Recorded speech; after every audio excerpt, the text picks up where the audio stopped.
السلام عليكم ورحمة الله وبركاته. الحمد لله رب العالمين والعاقبة للمتقين والصلاة والسلام على أشرف الأنبياء والمرسلين وعلى آله وأصحابه أجمعين. رب اشرح لي صدري ويسر لي أمري واحلل عقدة من لساني يفقه قولي. أما بعد فأعوذ بالله السميع العليم من الشيطان الرجيم. بسم الله الرحمن الرحيم. ومن يطع الله والرسول فأولئك مع الذين أنعم الله عليهم من النبيين والصديقين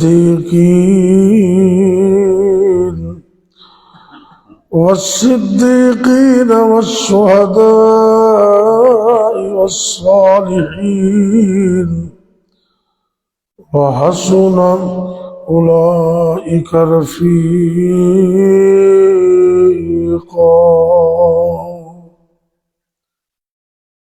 سورہ نساء آیت نمبر 69. اللہ رب العزت ارشاد فرما رہے ہیں: اے میرے محبوب پیغمبر صلی اللہ علیہ وسلم، اعلان کر دیجئے وَمَن يُطِعِ اللَّهَ وَالرَّسُولَ، کہ جو شخص اللہ کی اور رسول کی اطاعت کرے گا، اللہ ایسے لوگوں کو قیامت کے دن ان لوگوں کا ساتھ نصیب کریں گے جن پر اللہ نے انعام کیا. اور وہ کون لوگ ہیں؟ من النبیین والصدیقین والشہداء والصالحین، یعنی کہ اللہ اطاعت کرنے والوں کو نبیوں، صدیقوں، شہیدوں اور نیک لوگوں کی صف میں کھڑا کر دے. اور ساتھ اللہ فرماتے وَحَسُنَ أُولَئِكَ رَفِيقًا، کہ یہ ساتھ بہت اچھا ہے. اللہ تعالیٰ کی حمد و ثنا جو ساری کائنات کا اکیلا ہی خالق و مالک ہے، بے شمار لا تعداد درود و سلام میرے اور آپ کے حقیقی مرشد و رہنما امام الانبیاء ہادی کائنات امام الرسل جناب محمد رسول اللہ صلی اللہ علیہ وسلم کی ذات گرامی پر. انسان کو زندگی میں کبھی بھی برا دوست نہیں بنانا چاہیے، یعنی کہ بچوں کے لیے بھی ہے، بڑوں کے لیے. یہ حدیث میں آتا ہے کہ انسان اپنے دوست کے دین پر ہوتا ہے. کیا مطلب ہے؟ کہ جو اس کا دین ہے وہی اس کا ہو جاتا ہے، یا جیسے وہ ہے ویسے یہ ہو جاتا ہے. تو اس کو کہتے ہیں سوسائٹی، صحبت. اچھی صحبت انسان کو اچھا بنا دیتی ہے اور بری صحبت انسان کو برا بنا دیتی ہے. یہ فارسی کا جملہ ہے نا، صحبت سالے ترا سالے کنن، اور صحبت تالے ترا تالے کنن. معنی وہی ہے کہ اچھی صحبت اچھا اور بری صحبت انسان کو برا بنا دیتی.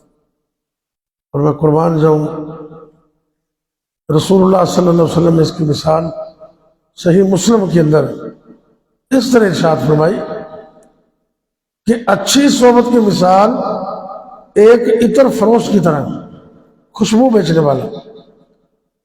فرمایا کہ جب تک تم اس کے پاس بیٹھے رہو گے وہ تمہیں کوئی خوشبو لگائے گا، تمہیں خوشبو آئے گی. اگر نہیں لگائے گا تو ویسے ہی خوشبو آتی رہے گی، یا تم اس سے خرید لو گے.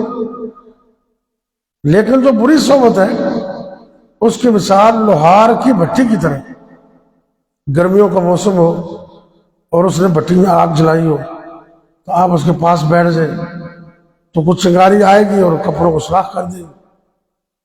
اگر ایسا نہیں ہوگا تو آپ کو تپش ضرور پہنچے گی جب تک بیٹھے رہیں. تو یہ کبھی بھی زندگی میں انسان کو برا دوست نہیں بنانا چاہیے، اس سے بچے. شیخ سعدی رحمۃ اللہ علیہ فارسی کے بہت بڑے ادیب تھے اور بڑی ان کی مثالیں بڑی، یعنی کہ قدم قدم پر وہ مثال دیتے تھے. ایک دفعہ گاؤں سے گزر رہے تھے تو کتے بھونکنے لگے اور ان کے پاس آنے لگے. انہوں نے ایک روڑے کو اٹھانا چاہا تو وہ روڑا زمین میں پیوست ہو چکا تھا.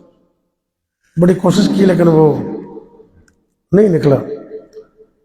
کہنے لگے بھی کیسے لوگ ہیں یہ، گاؤں کے لوگ کیسے ہیں، کتے کھلے ہوئے اور اینٹیں بندھی ہوئی. مثال دیں. ایک دفعہ درخت کے نیچے سے گزرے، پگڑی باندھی ہوئی تھی، کانٹوں والا درخت تھا. وہ کوشش تو کی لیکن تو تھوڑا سا پگڑی کو لگ گیا کانٹا اور اس نے پگڑی کو پکڑ لیا. شیخ صاحب آگے گزر گیا اور پگڑی ساتھ سے اتر گئی. ایسے پیچھے مڑ کے دیکھ کے نا فارسی میں کہہ رہا ہوں، میں اس کا ترجمہ کر رہا ہوں. کہنے لگے میں تمہیں کبھی پڑھایا تھا نہیں، سیدھے تم میرے پگڑی کیوں اچھال دی تھی. بہت گہری بات کی بڑی، یعنی کہ کئی شاگرد تو بڑے اچھے ہوتے ہیں نا، اور اکثر کی حالت یہ ہوتی ہے کہ جڑے استاد کو پڑھ دینے اسی کی پگڑی اچھال. تو درخت کو دیکھ کہتے میں نے تو تجھے کبھی پڑھایا تو نہیں تھا، تجھے میری پگڑی کیسے اچھال. اللہ. تو وہ کہتے ہیں کہ ایک دن مٹی سے گلاب کے پھولوں کی خوشبو آ رہی تھی مٹی سے. تو کسی نے پوچھا مٹی سے یہ کیا ماجرا ہے؟ تو انہوں نے کہا بھی تمہیں علم نہیں ہے کہ مجھے کچھ دیر گلاب کے پھولوں کی صحبت ملی ہے، مجھے کچھ دیر میرے اوپر گلاب کے پھول پڑے رہے تو میرے سے بھی خوشبو آنے لگ پڑی. یہ صحبت کا بڑا اثر ہوتا ہے. اللہ اکبر. آپ سرکار نے ایک دن نا نماز کا تذکرہ کرتے ہوئے فرمایا یہ جو ہم باجماعت نماز پڑھتے ہیں نا یہ اللہ کا بہت بڑا احسان ہے ہمارے اوپر. بڑا مسجد میں آنا، نہ سردی کی پرواہ، نہ گرمی کی پرواہ، نہ نیند کی پرواہ، باجماعت نماز پڑھنا، اور پھر خاص کر جن کے بچے ساتھ جماعت بھی کروا لیتے ہو، تو اس دنیا میں اس سے بڑی عظمت ہے کوئی؟ اللہ تعالیٰ صحیح صاحب آپ کے مستقبل کو اچھا کرے، آپ کے بچوں کو نیک کرے، آپ کی آنکھوں کی ٹھنڈک بنائے. میں تو کہتا ہوں کہ سب کے بچے ایسے بن جائیں. تو بچے کی تلاوت سنیے میرا دل خوش ہو گیا. کیا نام ہے بیٹے؟ سارم. ماشاء اللہ. تلوار اس کا معنی ہوتا ہے. سیف اللہ کا معنی بھی تلوار ہے لیکن سارم اور لفظ ہے، معنی اس کا بھی تلوار. تو اللہ اس بچے کو نیک کرے، نظر بد سے بچائے، دنیا و آخرت کی کامیابی عطا کرے. یہ چیزیں ہوتی ہیں کامیابی والی. اگر اللہ نے کسی کو نماز کی توفیق دے دی ہے نا تو وہ اتنا اللہ کا شکر ادا کرے کہ کرتا ہی رہے. یا اللہ تعالیٰ شکر ہے. وگرنہ کتنے لوگ ہیں جو ابھی تک گھروں میں پڑے ہوئے، اتنی لمبی رات ہے پڑے ہوئے. نبی کائنات صلی اللہ علیہ وسلم نے فرمایا نماز کی اہمیت سنیے ذرا.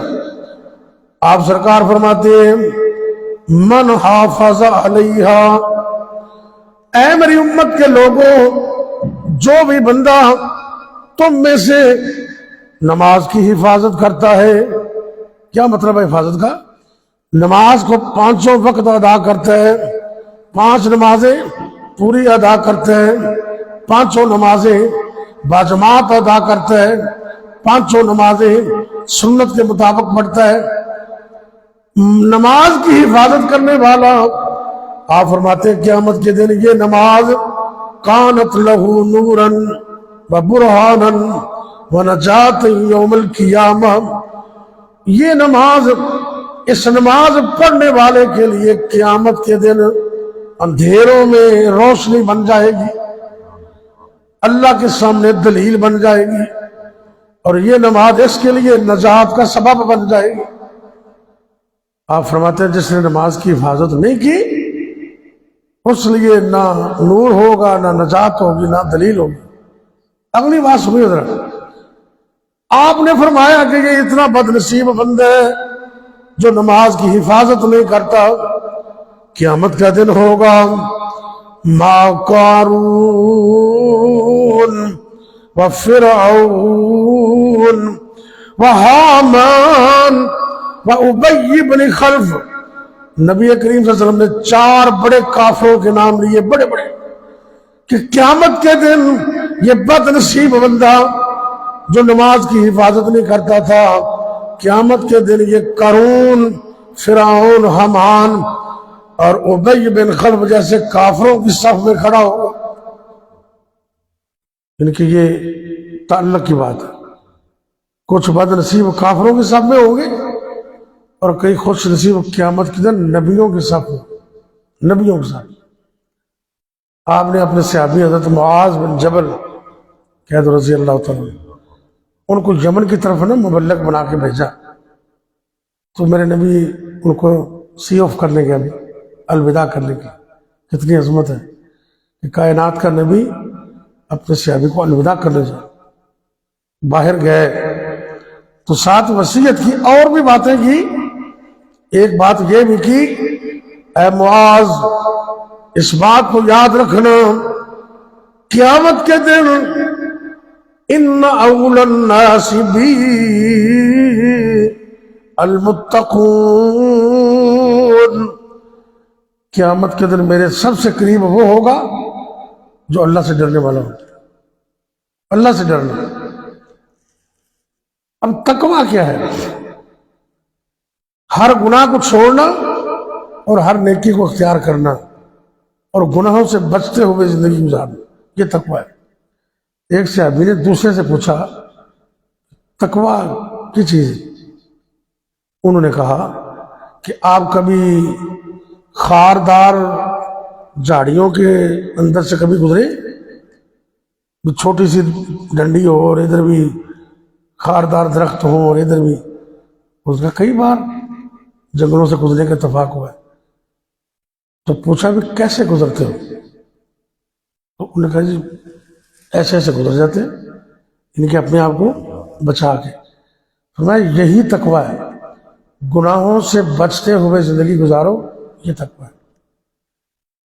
جس کے پاس تقویٰ ہے نا وہ اول نمبر پہ ہے۔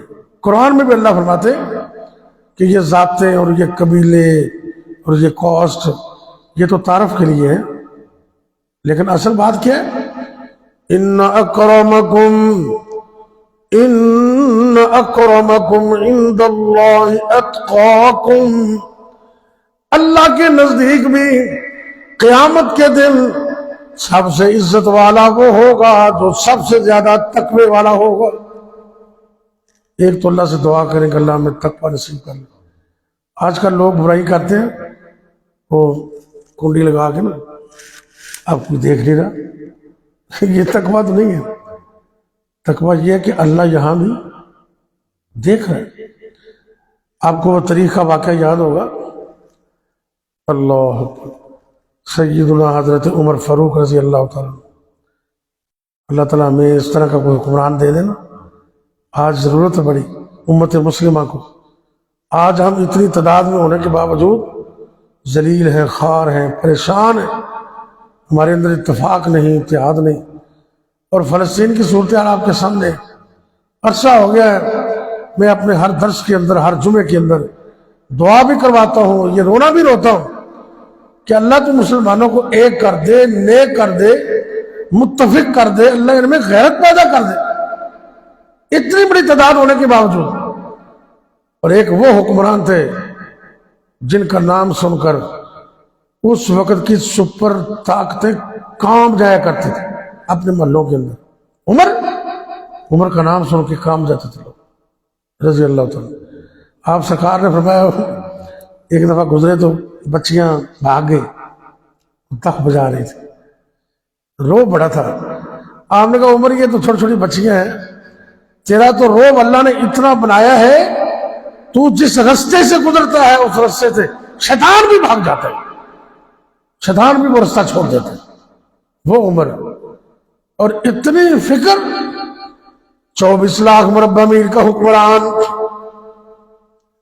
عوام کی اتنی رعایا کی اتنی فکر کہ روزانہ رات کو گشت کرتے، چکر لگاتے، لوگوں کی ضرورت کیا ہے۔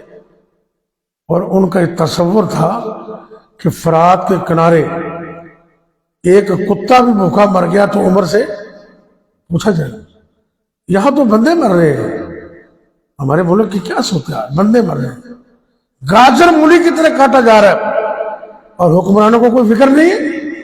اور ایک وہ اللہ والے جو سمجھتے تھے کہ کتا بھی مر گیا تو پوچھا جائے، رات کو چکر لگا رہے ہیں۔ تقوی کی بات کرنے لگا ہوں، ایک گھر کے قریب سے گزرے، ماں بیٹی آپس میں گفتگو کر رہے، ماں کہتی ہے بیٹا جلدی اٹھو، دودھ کے اندر پانی ملا دو۔ بیٹی کہتی اماں خلیفہ وقت نے ملاوٹ کرنے سے روکا ہے، اسلام ہمیں اس کی اجازت نہیں دیتا۔ ماں کہنے لگی او میری بیٹی رات کا ٹائم ہے، خلیفہ تو اپنے محلات کے اندر ہوگا، وہ کہیں یہاں کو دیکھ رہا ہے، ڈالو پانی۔ بیٹی نے بڑا جملہ پیارا کہہ دیا، او میری اماں جان اگر خلیفہ نہیں دیکھ رہا تو خلیفے کا رب تو دیکھ رہا ہے، خلیفے کا رب تو۔ یہ بات ہمارے اندر بیٹھ جائے نا کہ اللہ دیکھ رہا ہے، یہی تقوی ہے، تو پھر ہم برائیوں سے بچ جائیں۔ اس گھر کو نشان لگا لی، رات بات نہیں کی، صبح پیغام بھیجا کہ میں اپنے بیٹے کی شادی تمہاری بیٹی سے کرنا چاہتا ہوں۔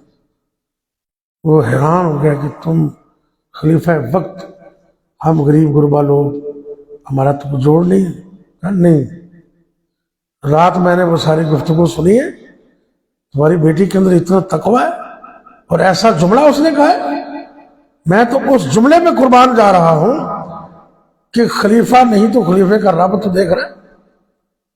شادی کر دی، اور اس نیک جوڑے کی نسل سے اللہ نے ایک خلیفہ اور پیدا کر دیا جس کو عمر بن عبدالعزیز کہتے ہیں رضی اللہ عنہ۔ ویسے وہ تو رحمت اللہ علیہ، لیکن اللہ تعالیٰ نے ان کو عظمت بڑی دی تھی۔ تو یہ ہے تقوی کی ان کے ثمر۔ ایک تو ہمیں تقوی پیدا کرنا چاہیے، دوسرا آخری بات میں عرض کر دیتا ہوں، درس زیادہ لمبا نہ ہو جائے۔ آج کل ہر بندہ کاروبار کرتا ہے، کوئی اپنے دفتر میں جاتا ہے، کوئی کہیں جاتا ہے۔ آپ جہاں بھی ہیں، یعنی کہ جہاں بھی آپ کا روزگار ہے، دو صفتیں اپنے اندر پیدا کر لیں۔ کتنی؟ دو۔ امام کائنات میرے اور آپ کے پیر و مرشد جناب محمد صلی اللہ علیہ وسلم نے فرمایا، التاجر الصدوق الامین۔ او میری امت کے لوگوں، وہ تاجر جس کے اندر دو صفتیں پائی جائیں، ایک تو وہ سچ بولے اور دوسرا امانت دار ہو۔ سچ بولے اور امانت دار ہو، اس کو کہتے ہیں صادق اور امین۔ صادق اور آپ کو پتہ نا کہ اللہ کے نبی صلی اللہ علیہ وسلم نبوت کا اعلان کرنے سے پہلے بھی آپ کو لوگ کیا کہتے تھے؟ صادق اور امین۔ یہ نبی سچا بھی ہے اور امانت دار بھی ہے، لوگ اپنی امانتیں رکھتے تھے ان کے پاس۔ تو آج اس بات کی ضرورت ہے۔ آپ نے فرمایا جو تاجر صادق اور امین ہو جائے، آپ نے زبان نبوت سے فرمایا وہ تاجر قیامت کے دن نبیوں، صدیقوں اور شہیدوں کے صف میں کھڑا ہو۔ یہ دو صفتیں علامہ اقبال نے بھی کہا تھا نا کہ شاید ان کا شعر ہے کہ سبق پڑھ پھر صداقت کا، امانت کا، دیانت کا، یہ تین صفتیں پیدا کر لے تو لیا جائے گا تجھ سے کام دنیا کی امامت کا۔ اگر لیڈر بننا چاہتے ہو، بڑے بننا چاہتے ہو، تو یہ دو صفتیں اپنے اندر پیدا کریں۔ جس کے اندر یہ دو صفتیں ہیں، اللہ کے نبی فرماتے ہیں قیامت کے دن ایسا تاجر نبیوں، صدیقوں، شہیدوں کے ساتھ ہو۔ اللہ سے دعا ہے کہ اللہ ہمیں عمل کی توفیق دے، اور قیامت کے دن ہمیں اپنے آخری نبی حضرت محمد صلی اللہ علیہ وسلم کا ساتھ نصیب ہو۔ بیماروں کے لیے دعا کر لیں، پریشان لوگ۔ یا ربی لک الحمد کما ینبغی لجلال وجہک ولعظیم سلطانک، یا حی یا قیوم برحمتک نستغیث، اللہم صل علی محمد وعلی آل محمد وبارک وسلم علیہ۔ اے میرے اللہ، ہمارا بیٹھنا قبول کر لے، سننا سنانا قبول کر لے۔ یا اللہ آج کے اس بیٹھنے کو قیامت کے دن ہمارے لیے ذریعہ نجات بنا دے۔ اللہ جی اپنے نبی کی امت میں رحم فرما دے۔ یا اللہ فلسطین کے مظلوموں کی مدد فرما، ظالموں کو، جابروں کو، دشمنوں کو نیست و نابود کر دے، کافروں کو عبرت کا نشان بنا دے۔ اے اللہ اسلام اور اسلام والوں کی مدد فرما۔ اللہم اعز الاسلام والمسلمین، اللہم احفظ الاسلام والمسلمین، اللہم اید الاسلام والمسلمین۔ یا اللہ ان مظلوموں کی مدد فرما دے۔ اللہ بربریت کی انتہا ہو گئی، ظلم کی انتہا ہو گئی۔ یا اللہ اب کافروں دشمنوں کو نیست و نابود کر دے۔ اے میرے اللہ جتنے بھی بیمار ہیں، جتنے بھی مسلمان مرد، عورتیں، بچے، بوڑھے، جوان گھروں میں یا اسپتالوں میں بیمار ہیں، یا اللہ اپنی رحمت سے سب کو شفا کاملہ عطا فرما دے۔ اللہ ہمیں تو علم نہیں، ڈاکٹروں کو بھی پورا علم نہیں، تو سب کچھ جانتا ہے۔ یا اللہ ہمارے سر سے لے کر پاؤں تک ہمارے جسموں سے ایک ایک وائرس اور ایک ایک بیماری کو نکال دے، تا حیات ہمیں تندرستیاں عطا کر دے۔ یا اللہ جتنے مسلمان فوت ہو گئے ان کو معاف فرما دے۔ اے اللہ ہمارے والدین پہ رحم فرما۔ اللہ جی میرے سمیت جن جن کے والدین فوت ہو گئے، اللہ ان سب کو جنت میں اعلیٰ مقام عطا کر دے۔ ہمارے والدین کو جنت میں اعلیٰ مقام عطا کر دے، ان کی مغفرت فرما دے۔ یا اللہ جن کے والدین زندہ ہیں ان اولادوں کو اس نعمت کی قدر کرنے کی توفیق عطا فرما دے۔ یا اللہ جب تک زندہ رکھنا، دنیا کے اندر اپنے علاوہ کسی اور کا محتاج نہ کرنا۔ اللہ جب تک زندہ رکھنا، عقیدہ توحید پہ قائم رکھنا، نظر بد سے بچا کے رکھنا، دشمنوں کی دشمنی سے بچا کے رکھنا، حاسدین کی حسد سے بچا کے رکھنا۔ اے میرے اللہ جب موت آئے تو کلمہ نصیب کرنا، خاتمہ بالخیر کرنا۔ اللہ سونے آسانیاں پیدا فرما دے، رزق حلال عطا کر دے، حرام سے بچنے کی توفیق دے دے، تنگ دستیاں دور کر دے، مشکلیں آسان کر دے، دنیا و آخرت کی کامیابیاں دے دے۔ ربنا تقبل منا انك انت السميع العليم وتب علينا انك انت التواب الرحيم وصلى الله تعالى على خير خلقه محمد وعلى آله وأصحابه أجمعين۔